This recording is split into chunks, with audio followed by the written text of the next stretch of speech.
আলাইকুম viewers, welcome to দিনাস kitchen. আশা করি আপনারা সকলেই ভালো আছেন। আপনাদের সকলের দোয়া ও ভালোবাসায় আমিও আলহামদুলিল্লাহ অনেক ভালো আছি।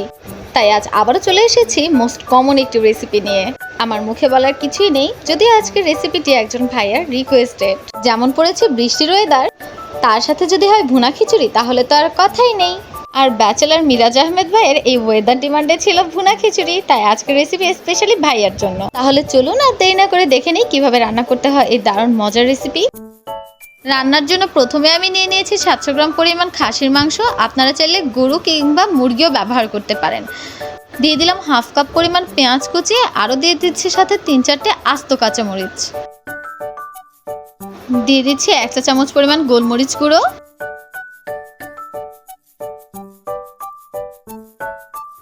আরও দিয়ে দিচ্ছি 1 চা চামচ পরিমাণ ধনিয়ার গুঁড়ো। সাথে দিয়ে দিচ্ছি রাঁধুনি গরু মাংসের মশলা 1 চা চামচ পরিমাণ, আরও দিয়ে দিচ্ছি 1 চা চামচ পরিমাণ কাঁচা জিরের গুঁড়ো। আপনারা চাইলে বাটাটাও ব্যবহার করতে পারেন। দিয়ে দিচ্ছি স্বাদ মতো লবণ, আমি 1 চা চামচ পরিমাণ ব্যবহার করেছি। আরও দিয়ে দিচ্ছি 1 চা চামচ পরিমাণ মরিচের গুঁড়ি, সাথে কাশ্মীরি রেড চিলি পাউডারটাও 1 চা চামচ পরিমাণ ব্যবহার করছি। সাথে দিয়ে দিচ্ছি 1 চা চামচ পরিমাণ হলুদ গুঁড়ো, আরও দিয়ে দিচ্ছি 1 চা চামচ পরিমাণ রসুন বাটা, সাথে আদা বাটাও 1 চা চামচ পরিমাণ দিয়ে দিচ্ছি। যেহেতু আমার নাও মাংসগুলোর ভিতরে চর্বির পরিমাণ তেমন একটা ছিল না, তাই আমি 1/4 কাপ পরিমাণ তেল ব্যবহার করছি। আপনারা মাংসের সাথে যদি যথেষ্ট পরিমাণে চর্বির পরিমাণ থাকে তাহলে অবশ্যই তেলটা আরও কম দিতে হবে। আমি এখন ভালোভাবে মশলাগুলো দিয়ে মাংসগুলোকে মেখে নিচ্ছি। মেখে জাস্ট 1 ঘন্টার জন্য রেখে দিব। আপনারা চাইলে সাথে সাথেও রান্না করতে পারেন। আমি যে প্যানটিতে মাংসগুলো রান্না করব সেই প্যানটিতেই মাংসগুলোকে ম্যারিনেট করে রেস্টের জন্য রেখে দিচ্ছি।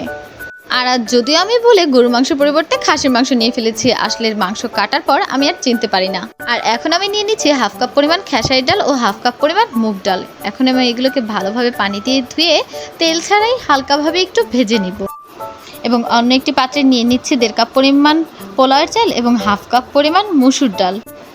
আর আমার ভেজে রাখা ডালগুলোকেও আমি 5 মিনিটের জন্য একটু পানিতে ভিজিয়ে রাখবো, এতে ডালগুলো অনেক নরম এবং সফট হয়ে যাবে। আর এদিকে আমি মসুর ডাল এবং পোলাওয়ের চালগুলোকেও পানি দিয়ে ভালোভাবে ধুয়ে পানিটা ঝরিয়ে রাখবো। পানিটা ঝরতে দিয়ে আমি মাংসগুলোকে রান্না করে নিচ্ছি। 2-1 মিনিট ঢাকনা সহকারে এভাবেই রান্না করব। এরপর প্যানটা ভালোভাবে গরম হওয়ার পর ঢাকনা সরিয়ে কিছুটা মিক্স করে দিব। তারপর আবারও 5 মিনিটের জন্য ঢাকনা দিয়ে রান্না করব। ঢাকনা সরালে দেখতে পাচ্ছেন কতটা পানি বের হয়েছে। এবং এভাবে আমি মাংসগুলোকে সম্পূর্ণভাবে রান্না করে নিব, 1 ফোঁটাও এক্সট্রা করে পানি দিব না। ঢাকনা সরানোর পর দেখতেই পাচ্ছেন তেল ছেড়ে দিয়েছে। যতক্ষণ পর্যন্ত না তেল ছাড়বে ততক্ষণ পর্যন্ত এভাবে রান্না করতেই হবে। খাসির মাংসটুকু রান্না করে নিতে আমার 30 মিনিট প্রয়োজন হয়েছে। এখন নিয়ে নিচ্ছি একটি পাত্র, যে পাত্রে আমি খিচুড়ি রান্না করব, এবং তাতে দিয়ে দিচ্ছি হাফ কাপ পরিমাণ সয়াবিন তেল।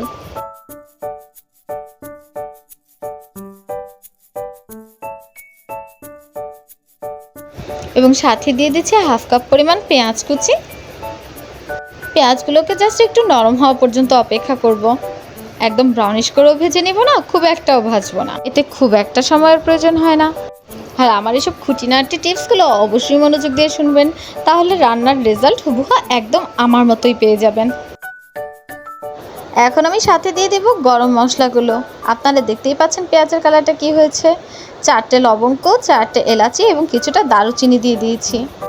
এবং সাথে দিয়ে দিয়েছি 2টি বড় সাইজের তেজপাতা। এবং এই মশলাগুলোকে প্রথমেই তেলের ভিতর ভেজে নিলে অনেক সুন্দর একটি সুঘ্রাণ আসে।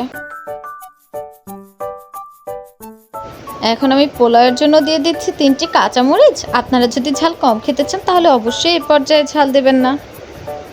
আমি আগেই বলে নিয়েছি আমি মিডিয়াম ঝাল করে রান্না করছি, অথবা ঝাল বেশি চাইলে আপনারা মাংসের ঝালের পরিমাণটা আরও বাড়িয়ে দিবেন এবং এই পর্যায়ে অল্প কিছুটা ঝাল দিবেন, এতে ঝালটা অ্যাডজাস্ট হয়ে যাবে। এবং সাথে দিয়ে দিচ্ছি আমি আমার ভিজিয়ে রাখা ডালগুলোকে।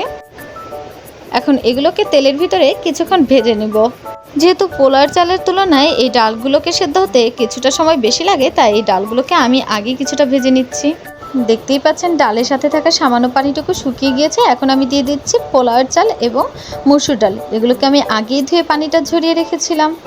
তাই পোলাওয়ের চালটা কিছুটা ফুলে গিয়েছে। এখন আমি এগুলোকে ভালোভাবে তেলের ভিতরে কিছুক্ষণ ভেজে নিব। এভাবে চালগুলোকে কিছুক্ষণ ভেজে নেওয়ার ফলে খিচুড়িটা অনেক ঝরঝরা হয়। আর যেহেতু আজকের রেসিপিটা আমার ব্যাচেলার ভাইদের জন্য, তাই যতটা সহজভাবে দেখানো সম্ভব আমি সাধারণ কিছু মশলা দিয়ে ততটা সহজভাবেই দেখিয়ে দিয়েছি। এবং সাথে দিয়ে দিয়েছি হাফ টেবিল চামচ পরিমাণ লবণ। যেহেতু মাংসের সাথে আগে থেকেই লবণ দেওয়া আছে, তাই আমি পোলাওয়ের সাথে পোলাওয়ের পরিমাপ অনুযায়ী লবণ দিয়েছি। আপনারা কিন্তু অবশ্যই চাল ডালের পরিমাণটা বুঝে লবণটা ব্যবহার করবেন। আমার চাল ডালগুলোকে ভাজা হয়ে গিয়েছে। এই পর্যায়ে আমি দিয়ে দেব পানি। যেহেতু আমার চাল ডাল সব কিছু মিলে টোটাল 3 কাপ ছিল, তাই আমি পানি দিচ্ছি 6 কাপ। অবশ্যই চালের ডাবল থাকতে হবে পানির পরিমাণটা। এখন এগুলোকে হাই হিটে একটু পানিটা বলক তুলে নিব।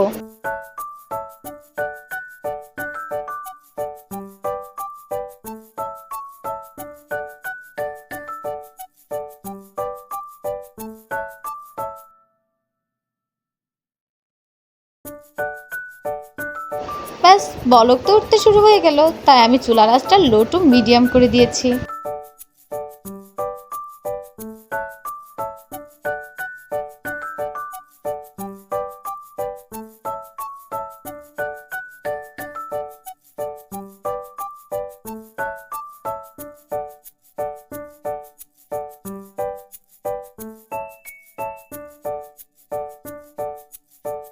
এবং এ পর্যায়ে একদমই ঢাকনা দেওয়া যাবে না। আমি বলে দেব কখন ঢাকনা দিতে হবে। এ পর্যায়ে যদি ঢাকনা দিয়ে রাখি তাহলে চালগুলো একদম নরম হয়ে যাবে এবং খিচুড়িটাও ঝরঝরে হবে না।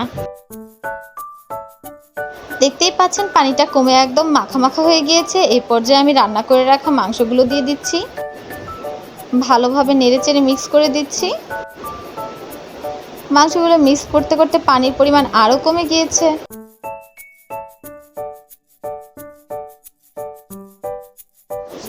এভাবে কিছুক্ষণ রান্নার ফলে দেখতেই পাচ্ছেন পানি কতটা কমে গিয়েছে। তাই এখন খিচুড়িটাকে দমে দিতে হবে। দমে দেওয়ার জন্য আমি নিয়ে নিয়েছি একটি তাওয়া এবং হাই হিটে রেখে তাওয়াটিকে ভালোভাবে গরম করে নিয়েছি। তাওয়াটি গরম হয়ে যাওয়ার পর চুলার আঁচটা কমিয়ে দিয়েছি এবং ঢাকনা দিয়ে ঢাকনার ছিদ্রটাও বন্ধ করে দিব। এভাবে করে 20 মিনিটের জন্য দমে দিয়েছি। কারো কারো একটু কম বেশি লাগতে পারে।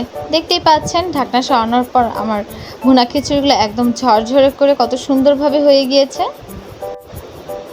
একটু নেড়ে চেড়ে নিচ্ছি যেন সব দিকে সমানভাবে হয়ে যায়। ব্যাস, এই তো তৈরি হয়ে গেল আমার ভুনা খিচুড়ি। এখন শুধু পরিবেশনের পালা। দারুণ মজার এই খিচুড়িটি যারা বাসায় একবারের জন্য হলেও এই ওয়েদারে রান্না করবেন, তারা অবশ্যই আমাকে কমেন্টের মাধ্যমে জানাবেন কেমন হয়েছে।